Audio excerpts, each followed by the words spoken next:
రైతు సోదరులందరికీ నమస్తే. వెల్కమ్ టు మంచివాడి యూట్యూబ్ ఛానల్. ఈ వీడియోలో కనిపిస్తున్న పొంగనూరు ఆవు తెలంగాణ రాష్ట్రం హైదరాబాద్లోని మియాపూర్ చౌరస్తా దగ్గర ఉంటున్న నాయుడు గారు అనే రైతు సోదరుడికి చెందినది. ఈ ఆవు రీసెంట్గా హీట్కి వస్తే 15 రోజుల క్రితం ప్యూర్ పొంగనూరు బుల్ చేత క్రాస్ చేయించారని చెప్పారు. ప్రెగ్నెంట్ అయితే 4వ ఈతకు సిద్ధమవుతుంది. గతంలో ఈ ఆవుకు ప్యూర్ పొంగనూరు గిత్తలు పుట్టాయని చెప్పారు. కేవలం తన దగ్గర పశువుల సంఖ్య ఎక్కువ అవడంతోనే నాయుడు గారు ఈ ఆవుని అమ్మాలనుకుంటున్నారు. ధర 55,000 రూపాయలు చెప్తున్నారు. కొద్దిగా ధర తగ్గించే అవకాశాలు కూడా ఉన్నాయని చెప్పారు. మీలో ఎవరైనా ఈ ఆవుని కొనుక్కోవాలనుకున్నవారు, అలానే ఈ ఆవు గురించి పూర్తి సమాచారాన్ని తెలుసుకోవాలనుకున్నవారు రైతు ఫోన్ నంబర్ ఈ వీడియో క్రింద ఇవ్వడం జరిగింది.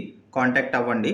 అలానే మీ దగ్గర ఉన్నటువంటి పొంగనూరు మరియు ఒంగోలు జాతి ఆవులు, ఎద్దులు, కోడిదూడలు, పందెపు ఎద్దులు, కపిల ఆవులు, సేద్యపు ఎద్దులు అమ్మకాల కోసం మన ఛానల్ని సంప్రదించండి. మన ఛానల్ని రైతులు ఎక్కువగా ఫాలో అవుతున్నారు. అలానే గోవులంటే ఇష్టపడేవారు కూడా ఫాలో అవుతున్నారు. కాబట్టి మీ దగ్గర ఉన్నటువంటి ఆవులను రైతులకు నేరుగా అమ్ముకోవటం కోసం మన ఛానల్ని సంప్రదించండి. నా వాట్సాప్ నంబర్ 9676992250కి వీడియో తీసి పంపించండి. మరిన్ని వీడియోల కోసం మన ఛానల్ సబ్స్క్రైబ్ చేయండి. ఈ వీడియోని లైక్ చేయండి. ధన్యవాదాలు.